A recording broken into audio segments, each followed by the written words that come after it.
Alors nous sommes aujourd'hui donc dimanche, on est Rosh Chodesh Sivan, donc un Sivan, et nous sommes arrivés Daf Ayin Tet de Shabbat, Ayin Tet, on est à la 7e ligne.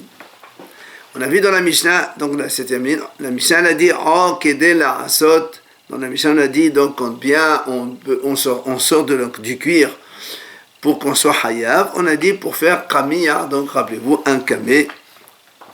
C'est donc, on fait une petite pochette dans laquelle on rentre un parchemin dans lequel il est écrit quelque chose. Alors Rava, il a posé une question à Rav Nachman. Il lui a dit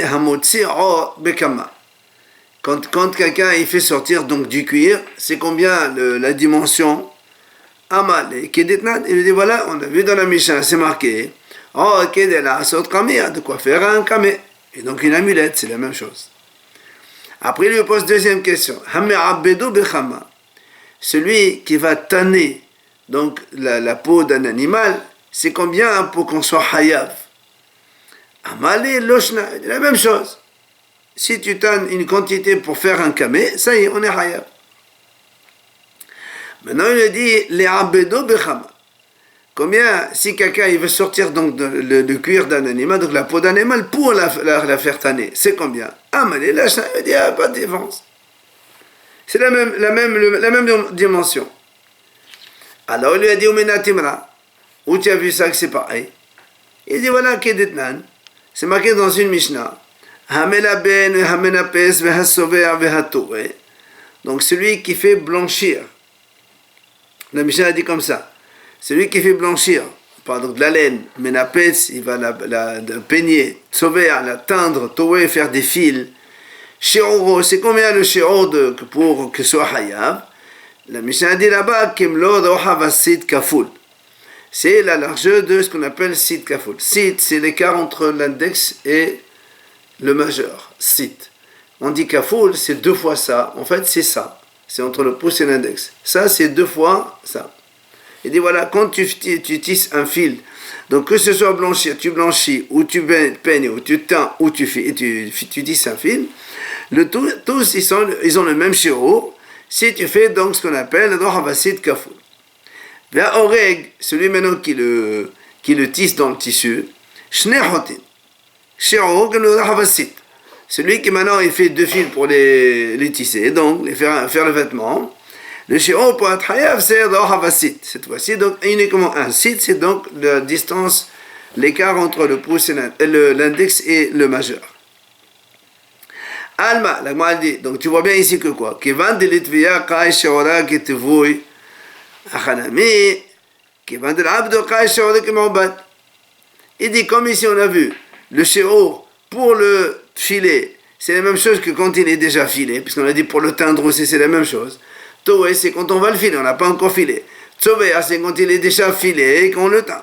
Alors là aussi chez nous, quand il est tanné, c'est la même chose que quand il n'est pas tanné. Maintenant, là, on va poser une autre question. Il dit maintenant, quand quelqu'un fait sortir de la peau d'un animal, pas pour le tanner, il le fait sortir comme ça. Amal et loshna, il a dit c'est la même chose. La même dimension, comme on a vu, c'est-à-dire de quoi faire un kamé. Il est dit, il n'y a pas de différence entre me'obat ou bien non me'obat. C'est-à-dire que soit tanné ou pas tanné. Alors c'est là où il s'étonne. Il dit quoi, il n'y a pas de différence. Et TV, voilà, il va aller objecter. Parce que n'oublions pas, ça c'est Rava qui il a posé toutes ces questions à Rav Nachman. Il dit comment? Tu me réponds que c'est pareil. C'est-à-dire de la peau non tannée et de la peau tannée, du cuir donc, c'est exactement la même dimension. Pourtant, c'est marqué, il lui dit Hamotse Samanin Shrouyin. Celui qui fait sortir Samanin Shrouyin, c'est donc des produits qui sont Shrouyin, c'est-à-dire qu'ils sont déjà trempés dans l'eau. On a déjà la teinture, c'est une teinture, faite déjà. C'est quoi le volume pour être hayav? C'est de quoi teindre un échantillon, les ira. Et là, c'est pour une... Rachid, il a expliqué, ira, c'est la boule du tisserand pour faire du fil. Donc ça, c'est quand les produits, donc la poudre, elle est déjà donc mélangée avec de l'eau, donc c'est d'une teinture qui est déjà faite. Maintenant, il lui dit, par contre, pour les samanim qui ne sont pas encore trompés, c'est même si tu utilises le produit en nature pour avoir la teinture. Alors là, on a une Mishnah qui dit, Tnan, que les pégosines, les pots l'écorce de noix, les pédémonimes et les pots des grenades, stis soufra, c'est des produits pour faire de la teinture. Combien on fait sortir pour donc Hayab? Qui dit les sboa bahen beret khatan li fisvacha.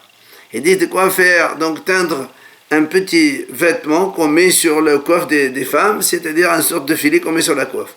Donc tu vois bien que ce volume-là, il est bien plus grand que donc le produit non teint, il a un volume plus grand que le produit teint. Alors comment toi, tout à l'heure tu m'as dit la peau non tannée, c'est exactement la même chose que la peau tannée. Il devrait être plus grand, le volume, c'est ça? Hein? Le volume devrait être plus grand. Non, le même. Si tu dis que c'est la même chose, là aussi c'est la même chose. Ici on voit que c'est pas la même chose. Un produit fini, un produit non fini, ils ont un volume différent. Toi tu m'as dit c'est pareil. Alors il lui répond. Il lui dit, il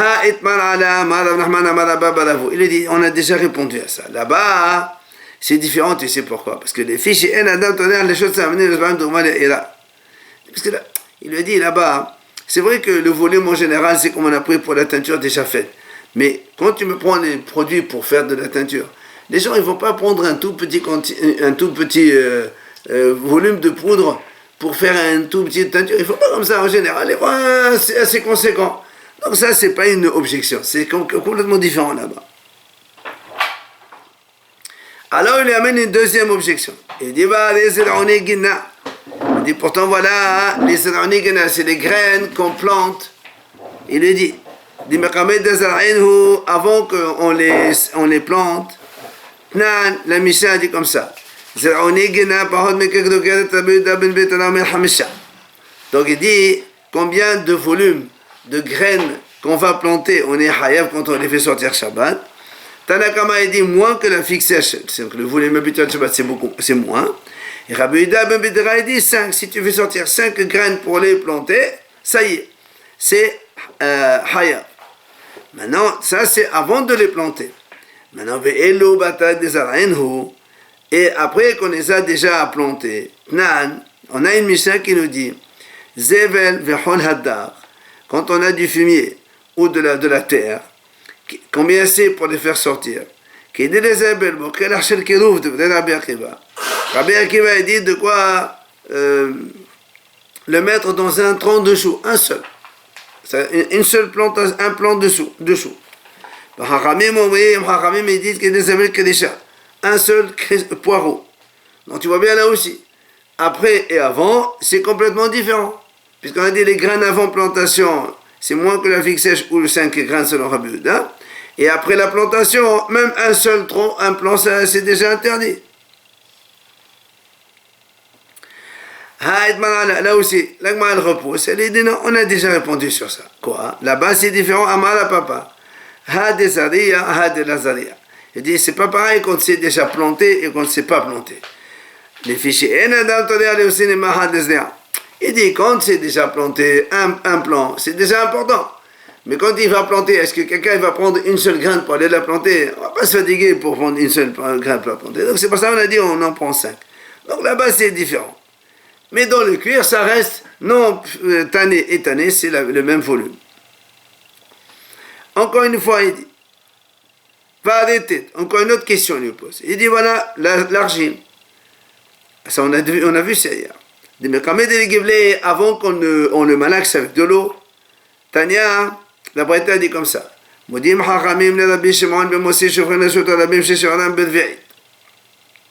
a vu hier, donc, c'est marqué. La Haramim, ils sont d'accord avec Rabbi Shimon que quand on fait sortir des eaux usées, de l'eau qui ne sert à rien, qui est sale, on a fait sortir donc de Sotabim à Sotabim, chez Oran Bezviait, on a dit les volumes, c'est des vieilles. Alors on a posé là-bas la question, on a dit, va Avinan, ba Shofrin, les Mahazou. On a dit, à quoi ça sert de l'eau comme ça? C'est pour jeter. Rabbi Meir a répondu, il a dit, mais c'est pour malaxer avec faire de l'argile, donc prendre de l'argile en poudre et malaxer. Et donc, ve'elu bata de gablé, alors qu'après qu'on a déjà mélangé, malaxé l'argile avec de l'eau, tania tit que de l'argile bien plus court. On a dit, c'est quoi, combien le volume de sortir de l'argile déjà toute faite.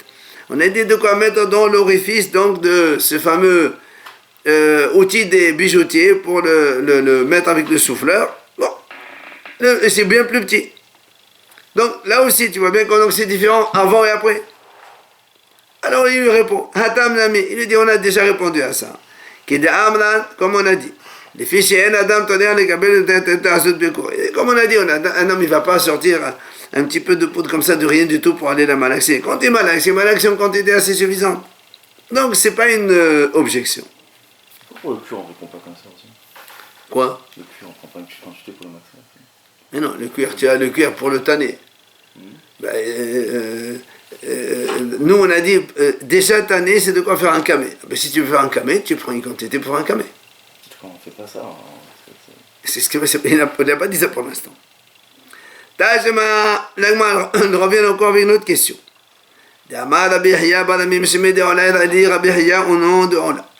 Chez le chat, en rote, il y a 3 types de peau en fonction de l'étape de travail qu'on fait dans la peau. Il dit matzah, vehefa, vediftera. Et là, le Gemara nous explique c'est quoi chacun. Matzah, qui est machement de la malia, ou de la caméra, ou de la hafis. Il dit matzah, c'est la peau de l'animal naturel. C'est-à-dire, ni on l'a salé, ni on a mis de la farine, ni on a mis des produits pour le tannage. Il a dit, hafit, c'est, je sais pas ce que c'est, noix de Galles, il a dit un truc comme ça. Hein? Bon, non, quoi qu'il en soit, il dit, voilà, il dit, la peau, comment on fait tanner la peau? D'abord, on la sale, on met du sel. Après, on la met dans de l'eau de la farinée. Et après, on met un certain produit, la noix de Galles, et on obtient le cuir. Voilà les 3 étapes. Alors, matzah, c'est la peau non travaillée. On n'a rien fait. Peau naturelle. Matzah, c'est ça. Il dit, c'est combien le shiur de quand on fait sortir de la peau naturelle d'un animal? Il dit de quoi envelopper. Mashkolet ketana, c'est un petit poids. Le poids pour peser petit. La Gemara dit c'est combien? Amal Abaye, Riva, des fondita. Abaye, il a dit, c'est le quart d'un litre. C'était une mesure de leur époque. Bien. Le deuxième type de peau, Hefa. C'est quoi sur Hefa? La Gemara dit, des maliyah. Donc on l'a salé, on a déjà fait une première étape. Mais, vela kamia, vela rafis, on n'a pas fait les 2 autres étapes. Ni on a mis de la farine, ni on a mis donc ce produit pour le tannage. Combien c'est le chéro? On a dit, donc ça c'est comme notre Mishnah, donc on a dit que c'est de quoi faire un camé. Maintenant, diftera, qu'est-ce que c'est quoi diftera? C'est la 3e étape.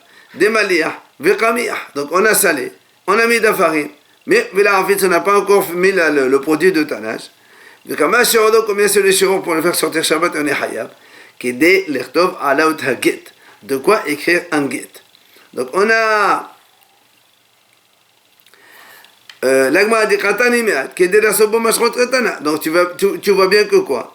On a dit au début que le premier type de peau, c'est de quoi envelopper donc un petit poids.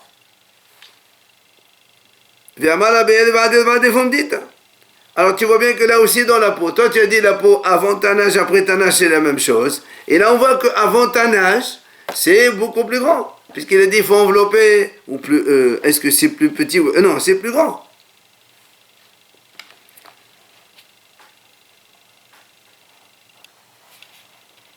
C'est ça. Alors qu'est-ce qu'il lui répond à Gemara? Il lui dit non. Hatam bivishula. Et là-bas, c'est différent. Tu sais pourquoi? Parce que là-bas, comme Bivishula, Rachid a dit, comme il est naturel, c'est-à-dire, donc dès qu'on l'a enlevé de l'animal, il est comme ça, il ne s'appelle pas cuir encore, il s'appelle peau, donc il a un statut différent. Dernière question, l'Agma pose. Pourtant, on dit, il y a une Mishnah qui dit, Haberet, chez le Shah, le Midras. Hasat, Arba'an, Arba'a. Ha'or, Hamishan, Hamishan. Ma passe, Shishal, An, Shisha. Donc il y a une Mishnah qui dit comme ça. À partir de quand un vêtement il prend l'impureté quand on s'assoit dessus, c'est quand il mesure 3 tfahim sur 3 tfahim, 30 cm sur 30 cm. Les médras, c'est pour s'asseoir dessus. Véasak, si c'est maintenant avec des poils de chèvre, il faut 4 sur 4, 40 cm sur 40 cm. Or, le cuir, il faut 5 sur 5, donc c'est 50 cm sur 50 cm. Mapas, un tapis de roseau, il faut 60 sur 60 cm. Et la Mishnah dit, ben la médras, ben les met, aussi bien pour la toum'a, l'impureté de donc médras, un zav ou une da qui s'assoit dessus, ou pour l'impureté de la mort, c'est la même chose. Et sur ça, Vétan et Allah, et sur ça, on a dit le vêtement à Béret, la même mesure pour la Tom'a et la même mesure pour Shabbat pour sortir. Alors là, évidemment, on a une grande contradiction. Là, on a dit que la peau c'est 50 sur 50 cm. Et nous, on a dit ici la peau c'est combien pour faire un camé. C'est complètement différent. Là aussi, la Gemara répond. Elle lui dit Hahu Birkotovla. Il dit là-bas, pourquoi on a dit c'est un chéron plus grand? Parce que là-bas, Kotovla, c'est-à-dire que on a fait bouillir cette peau-là dans de l'eau bouillante. Et quand on a fait, vous savez que la peau, quand on la fait bouillir, elle se rétrécit. Et donc, eux, ils fabriquaient avec une sorte d'assise pour la mettre sur une chaise, une sorte de tapis sur une chaise pour s'asseoir, comme ça. Donc, c'est pour ça que ça a un statut complètement différent. Ou bien sur une table, ils mettaient aussi. Donc, c'est pour ça qu'ils ont pris une dimension un peu différente.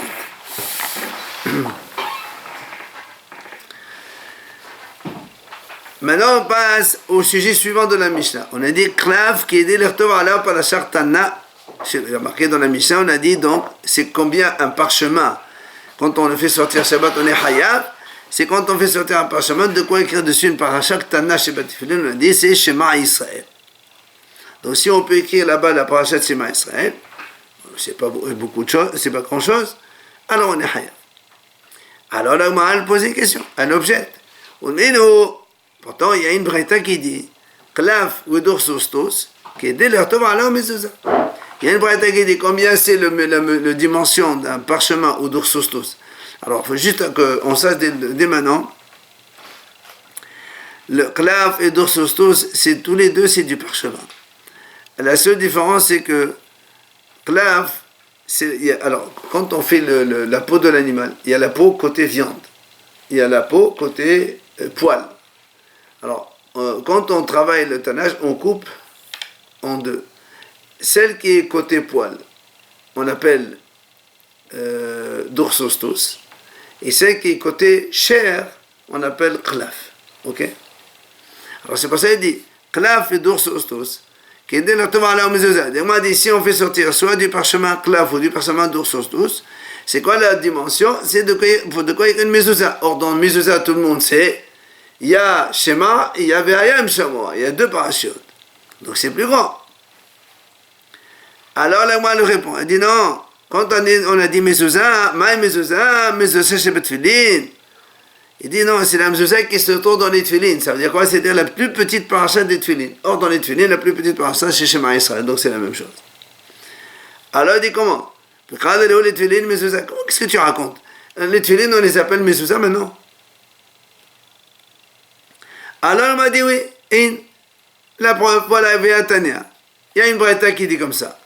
Les sorot et tefillin, aïma tefillin, metameot et ayadan. Il dit, les lanières des tefillin, quand ils sont avec les tefillin, attachés avec les tefillin, metameot et ayadan, donc ça rend impur les mains. Si on les touche, donc, ça rend impur les mains. Befnei atzman.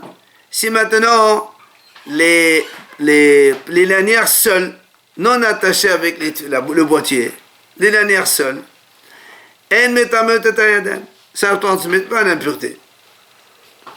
Rabbi Shimon ben Yehuda omer Mishimon Rabbi Shimon, Hanorea b'sora tahor, ad sheyagia b'chsisa. Il vient Rabbi Shimon ben Yehuda et dit, celui qui touche la lanière, il est tahor, jusqu'à ce qu'il touche chsisa. Chsisa, c'est le boîtier où se trouvent les parachutes, le carré noir. Il vient Rabbi Zakkai, mais Shimon Omer. Il vient Rabbi Zakkai, il dit, en son nom, au nom de Rabbi Shimon. Il dit non, tahor ad shigam b'mezuzah atzma. Il dit non, il est tahor jusqu'à ce qu'il arrive dans la mezouza elle-même. C'est quoi la mezouza? La paracha, puisque dans le boîtier, il y a 4 parachutes dans le boîtier de la tête qui sont indépendants. Donc, il faut que tu touches le parchemin de la paracha. Et c'est quoi? C'est le schéma. Donc, tu vois bien qu'il a appelé le parchemin des tefilin, il a appelé mezouza. Donc, on peut appeler la petite paracha des tefilin, on l'appelle mezouza, c'est pas un problème. Mais il n'y a pas les 3 pasouks. Non, il y a 4 parachutes. Non, mais dans le tefilin, il y a les 3 pasouks. Il y a 4 parachutes. Dans chaque paracha, il y a une fois Shema Israël, V'ayam Shamoa, Kadesh Robero, V'ayaki V'yacha. Pas. Donc, voilà, donc, on a répondu comme quoi c'est la même chose. C'est-à-dire, on peut appeler Tfilin Mezouza. Bien, avec moi, poser une question. Veha metratan isefa klav kedi la tova la pasar na shebat Tfilin chez Shema Israël. Mais qu'elle a dit la shebat Mezouza asma askenan. L'agma dit, regarde. Dans cette braïta qu'on a amenée au début, il y a marqué, quand on a dit klav et dorsosos, on écrit Mezouza. Dans la suite, c'est marqué comme ça. Klav, parchemin, pour écrire par la Shartana chez Betfilin, que c'est Shema Israël. Donc si la Risha, si la Sifa, elle parle de la plus petite paracha des Tfilin, ça veut dire que la première partie de Risha Mezouza Asmasrenan, elle parle de Mezouza, elle parle pas de Tfilin, puisque dans la deuxième partie de la Bam Braïta, il y a marqué là-bas que le Klav, c'est de quoi écrire le petit paracha de Tfilin. Alors là, on m'a dit, c'est vrai, on dit voilà comment il faut dire. Combien c'est le shiur de parchemin Klav et de parchemin dorsostos? Alors il dit comme ça, dorsostos qui est de la Tova au mezouza. Le dorsostos c'est de quoi écrire une mezouza. Et le Klav qui est de la Tova par la Shartana chez Betfilin, j'ai Shema Israël. Et le Klav, donc tous les deux c'est le parchemin, comme j'ai expliqué tout à l'heure. Le Klav, c'est de quoi écrire la Shartana de Betfilin, qui est Shema Israël, donc il n'y a plus de contradiction. Pourquoi faire la différence entre la peau à l'intérieur et la peau extérieure? Amarav, Rav il a dit, Dorsostos harehe ki Klav. Rav il a dit comme ça, il a donné un enseignement, il a dit, le Dorsostos, c'est la même chose que le Klav. Alors, ça veut dire quoi, c'est quoi cette ressemblance? L'agma a dit, tu sais quoi? Ma kelaf, kotvena ala tefilin, av dorsostos, kotvena ala tefilin. Il dit, de la même façon que le klaf, on écrit dessus tefilin, le parchemin donc qui est côté chair, on écrit le tefilin, eh bien, la même chose, même le dorsostos, donc le parchemin côté poil, on écrit aussi dessus les tefilin. C'est ce que l'agma explique, c'est quoi Arav quand il a dit c'est pareil? Quoi c'est pareil? C'est ça. Alors là, on a dit, pourtant, Tanan, dans notre Mishnah à nous, on a bien marqué, Klav, qui est l'Ertov Allah par la Shartana chez Betfilin chez Shema Israël. La Mishnah, elle a bien dit ici, elle a dit de Klav seulement. Elle a dit le Klav, on peut écrire dessus, donc, la paracha de Tfilin. Donc, bon, il y a marqué entre parenthèses Klav in dorsostos là. Mais comme la Mishnah a parlé de Klav, elle n'a pas dit dorsostos. Donc on n'a jamais vu qu'on écrit les tefilin sur le dorsostos. Comment l'Agma, elle dit que Rav voulait dire que c'est la même chose? On peut écrire les tefilin sur les deux, c'est pas possible. Alors l'Agma a dit, non, là-bas la Mishnah, elle parle des mitzvahs. C'est quoi? C'est-à-dire si tu fais Hidour, tu fais écrire que sur le Klav seulement parce que c'est plus Mehoudar. Mais même si tu écris sur le dorsostos, ça marche, c'est pas pasoul, c'est pas non valable. Donc il n'y a pas de question. Tachema. Viens là, moi poser une autre question. Il dit pourtant il y a une braïta qui dit Halakha le Moshe Messinai. On te dit Halakha le Moshe Messinai, carrément. Tfilin ala kelaf, mezouza dorsostos. Les tfilin on les écrit sur le parchemin qui s'appelle klaf. Et la mezouza, on écrit sur le parchemin qui s'appelle dorsostos. Et la Gemara nous dit ici, klav bimkom basa. C'est quoi le klav? C'est la partie interne de la peau côté viande. Et c'est quoi dorsostos? C'est le côté qui est côté poil, côté extérieur. Donc tu vois bien, c'est marqué clairement. Le klav c'est pour les tfilin. Et dorsostos c'est pour la mezouza. Alors comment tu dis la même chose, on écrit la tfilin sur les deux? Alors il dit la même chose, les mitzvahs. Il dit non, là-bas c'est juste mitzvah, mehouda. Celui qui fait mehadrin, il fait comme ça. mais on peut écrire quand même les tefilines sur le dorsos tous. Alors la Gemara s'étonne, pourtant il y a une breta qui dit Shina Pasoul. Il y a une breta qui dit comme ça, s'il a changé, c'est Pasoul. Donc ça veut dire si tu écris tefilin sur dorsos tous, c'est pas valable. Alors il lui dit non. Am mezouza. La breta qui a dit que si on change, c'est Pasoul, c'est que pour la mezouza si on change Pasoul. C'est-à-dire, la mezouza on l'écrit sur dorsos tous, si tu l'as écrit sur clav, là c'est Pasoul. Mais les tefilines, tu l'écris sur clav, tu peux aussi l'écrire sur dorsos tous, comme il a dit Rav. Alors là, on m'a dit non. Mais attendez, pourtant, il y a une breta qui dit Shina basé ou vasé, Pasoul. Il y a une breta qui dit voilà, s'il a changé dans cela et dans cela, il n'est pas soul. Qu'est-ce que c'est cela et cela? Nous, on comprend la mezouza et les tefilines. Si tu changes, c'est pas soul. Donc, si tu écris la mezouza au lieu d'écrire sur dorsos, tu écris sur clav, c'est pas soul. Et si tu écris les tefilines au lieu de faire sur clav, tu le fais sur dorsos, c'est pas soul aussi. Et nous, on a dit que selon Rav, dorsos et clav, c'est pareil pour les tefilines, c'est pas possible. Viens là, on dit non. Et deve aider la mezouza. Quand on a dit ça et ça, c'est pas soul, on ne parle pas du tout des tefilines, on ne parle que de la mezouza. Comment? Il le dit comme ça. Il dit parce que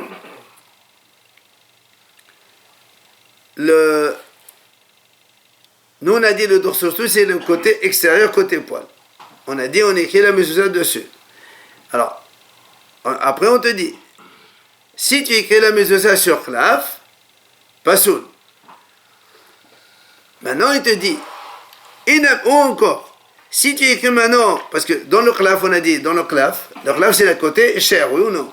Mais dans le côté cher, tu peux écrire soit sur la face interne côté cher, ou sur la face côté poil, même si elle est lisse, parce que le cuir, on le divise en deux comme ça. Le cuir, il se divise en deux parties. Une partie dorsos, une partie clav. Donc, dans chacun, tu as une face côté chair, une face extérieure. Donc, c'est pour ça qu'il dit, dans la mezouza, donc sur les deux faces du clav, c'est pas valable. Mais pour les tefilines, on maintient que c'est la même chose. C'est-à-dire clav ou dorsos, tout c'est caché comme il a dit Rav, comme il a dit Rav. On m'a dit, je te réponds. Une autre réponse, Shina basé ou vasé, tanae. Quand on a dit s'il a changé dans les deux, en fait c'est une mahlok de Tanaïm. Et Rav pense comme là. Que quoi? Détania. Shena basé ou basé pasoul. Donc s'il a changé dans les deux, donc si tu veux garder tefilin et mezouza, dans les mezouza pasoul s'il a changé, et dans les tefilin aussi il a changé et pasoul. Par contre, Rabbi Aha marchir.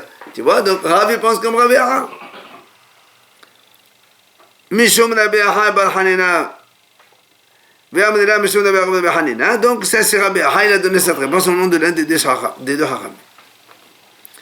Rav Papa, il vient à Rav Papa, il donne une autre réponse. Il dit Rav de Ama, Rav qui a dit que le dorsos tous c'est comme le clav, il pense que Tana Devi Menashe. Qu'est-ce qu'il a dit Tana Devi Menashe? Dit Tana Devi Menashe qui t'avar à la niyad vers la matrit pesula. Il dit comme ça. Si on a écrit, on va voir quoi? Si on a un papier, ou matlit ou sur un tissu, ça c'est pas soul, c'est évidemment pas valable. Mais si on a écrit à la clav, c'est donc, comme on a dit, la partie interne du cuir. Vers le givil, c'est quand on prend, ici il dit, mais en bas de Barafasim, il est tanné avec des produits spéciaux. Vers dorsos tous, et donc sur la partie externe. Il a dit que Kshera. Ok. Alors, l'agma a dit, attends. De quoi tu parles? On a écrit quoi ici? Parce qu'il y a marqué, si on a écrit sur le papier et le tissu, c'est pas ça, mais sur le cuir, face externe, interne, ou bien l'aiguille, on va voir ce que c'est. Alors, elle a dit, c'est caché. Ktava Mai, de quoi tu parles ici? Qu'est-ce que tu as écrit? Et les ma mezouza, si tu me dis que si on a écrit la mezouza, il dit c'est pas possible. Parce que mezouza akhelav meket binan.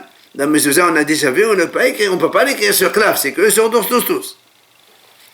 Et la lave tefilin. n'est-ce pas, qu'on parle des tefilines, et donc tu vois bien, même sur le clave et l'orsoso, c'est caché comme il a dit Rav. Alors là, on m'a dit quoi? Où est ta mère? Tefilin à Givil Meketvinan? Il dit, qu'est-ce que tu racontes? Est-ce que les tefilines, on peut les écrire sur les Givil? On sait très bien que les tefilines, on n'écrit pas sur le Givil. Et là, on m'a dit, tu es obligé de dire Ketana et Sefer Torah. Là-bas, on parle donc d'un Sefer Torah. Donc, tu n'as pas de preuve. Bien, encore la Gemara essaie de l'imam Sa'ali. Est-ce qu'on va donc soutenir Rav? Kayot Sebo. Il y a une braïta qui dit comme ça. Tfilin Shebalou, si des tfilines sont usés. Ou bien un Sefer Torah Shebala, ou un Sefer Torah qui est devenu usé. Est-ce qu'on peut prendre une partie, puisque dans le Sefer Torah, il y a aussi la partie de Shema Israël. Et dans les tfilines aussi, il y a Shema Israël. Il dit, on n'a pas le droit de découper le paragraphe du Shema et de V'yayem Shamoa et tu fais avec une mezouza. Pourquoi il dit, pourquoi non? Parce que les filles, parce qu'on ne descend pas d'une Gdusha supérieure à une Gdusha moindre, légère. Or, Sefer Torah et Tefillin, c'est beaucoup plus sévère, c'est beaucoup plus hamour, plus kadosh que la mezouza.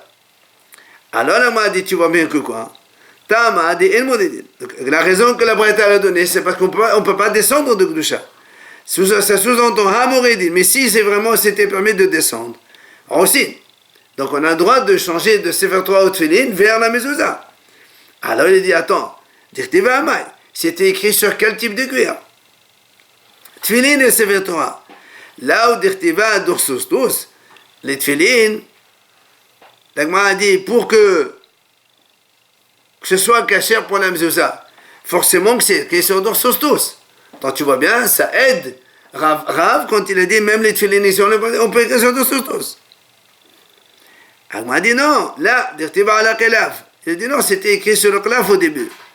Alors on a dit, comment? On peut écrire la mezouza sur Kelaf, on a déjà vu que non. Il a dit, oui, monsieur, on peut écrire. On peut écrire la mezouza sur le Kelaf, Vehatania, il y a une braïta qui dit, Ktaba ala Kelaf, ala Nia, Ve'ala Matlit, Pesula. Non, Vehatania, on a dit, pourtant, pardon, non, c'est pas une question. Il dit, Ve'atania, justement, on a dit, Mano Amara, Bishon ben el-Azar, Rabbi Meir, Yekudu ala Kelaf, Beneshmeshtameret.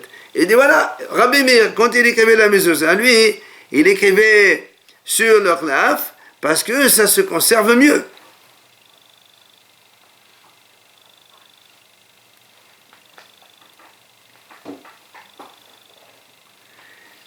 Alors là, m'a dit, maintenant que tu viens à me dire ça, c'est-à-dire que le mezouza, tu peux l'écrire sur le Kelaf puisqu'il vient de le dire maintenant.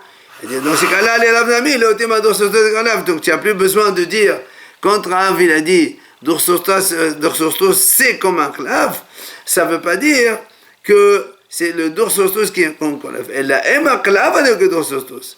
C'est-à-dire, tu dis plutôt dans l'autre sens. Le clave, puisque la mezouza on peut l'écrire sur clave, c'est comme le Dorsostos. C'est-à-dire, ma Dorsostos kodven ala mezouza. Après la kodven ala mezouza. C'est-à-dire, on va inverser. Pas tu dis.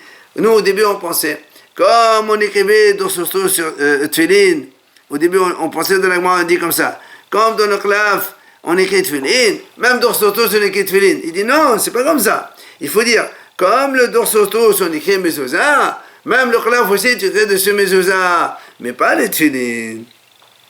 C'est ça conclut. Ouais. Tout ça pour... Ce qu'il a dit Rav, nous on a compris dans un sens pour dire les tefillin on peut l'écrire sur les deux. Finalement il dit non, c'est la mezouza qu'on peut écrire sur les deux, mais les tefillin on peut écrire sur un seul. C'est moi qui ai doucha de la mezouza que le tefillin. Évidemment. Après on verra demain. C'est un Dieu l'echtov.